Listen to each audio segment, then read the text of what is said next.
Assalamualaikum warahmatullahi wabarakatuh.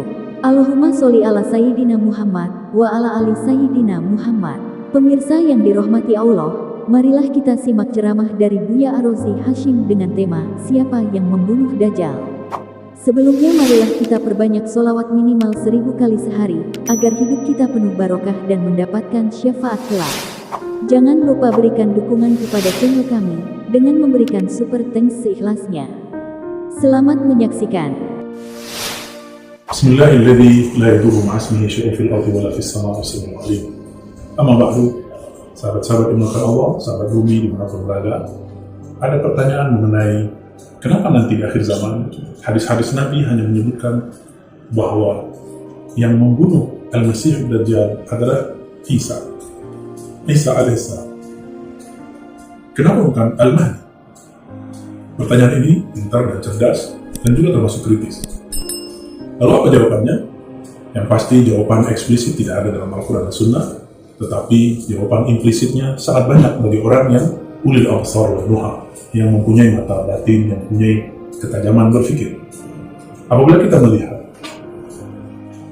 Al-Masih Isa, Allah turunkan sebagai hamba yang akan membasmi Dajjal secara total. Tapi sebenarnya kekuatan Al-Masih Isa alaihissalam itu pun adalah kekuatan Al-Mahdi. Pendek cerita, kita pangkas semua hadis-hadis yang ada supaya kita bisa melihat dari jauh. Siapakah Nabi Isa? Siapakah Dajjal? Nanti akan bisa memudahkan kita memahami kenapa ini berkaitan. Al-Masih Isa tidak punya ayah, dan dia ruhnya langsung dikirimkan oleh Allah melalui Sayyidina Jibril. Sayyidina Jibril menyerupakan dirinya seperti seorang laki-laki, tamathal, menyerupakan dirinya seperti seorang laki-laki yang sempurna. Lalu Sayyidatuna Maryam berlindung kepada Allah yang Maha Rahman dari godaan laki-laki yang merupakan malaikat itu. Tentu saja malaikat ini tidak minat karena dia seorang malaikat. Sebagaimana dulu dihidangkan makanan oleh Nabi Ibrahim, dia tidak berminat. Berarti Nabi Isa bukanlah anak dari laki-laki manapun. Dia langsung tiupan dari Allah yang dititipkan ke dalam perut Sayyidatuna Maryam. Bagaimana dengan Al-Samiri atau Ad-Dajjal? Al-Masih Dajjal, dia juga bukan langsung anak daripada manusia, Sam'un, tapi dia bersekutu dulu dengan Azazil, dengan iblis.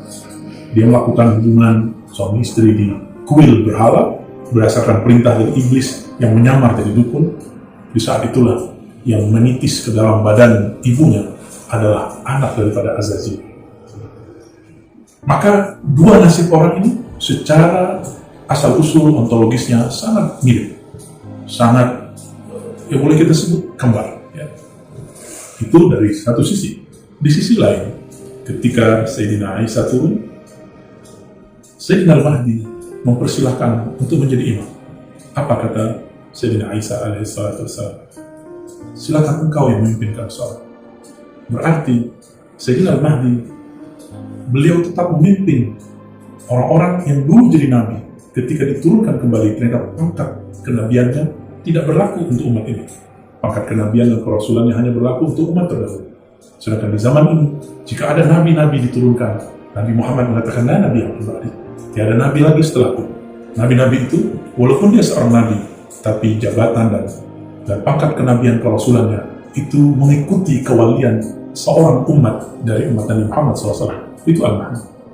Dan tidaklah hebat jika sang pemimpin para wali ini langsung bertugas langsung menghabisi musuh, tapi kemudian diberikanlah mandat kepada Sayyidina Isa. Tapi orang tidak tahu satu hal, kebanyakan orang tentunya, bahwa pedang yang diberikan ke Nabi Isa itu adalah pedang Al-Mahdi. Jadi pedang yang digunakan untuk membunuh Al-Dajjal itu adalah pedang Al-Mahdi.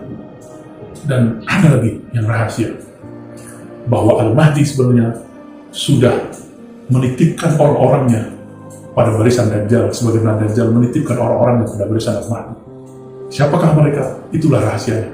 Karena orang-orang itulah Dajjal merasa berhasil mengalahkan Mahdi. Begitu juga karena orang-orang itulah Al-Mahdi berhasil melalui Nabi Isa untuk melawan Dajjal dan semuanya. Karena sebelumnya semua serangan terdajjal itu dilumpuhkan.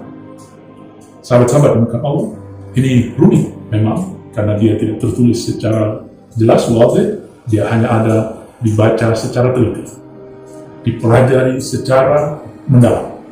Bisa jadi benar, bisa jadi salah, tapi insya Allah ini berdasarkan dalil-dalil yang sahih dan hujah-hujah yang qawi. Wassalamualaikum warahmatullahi wabarakatuh.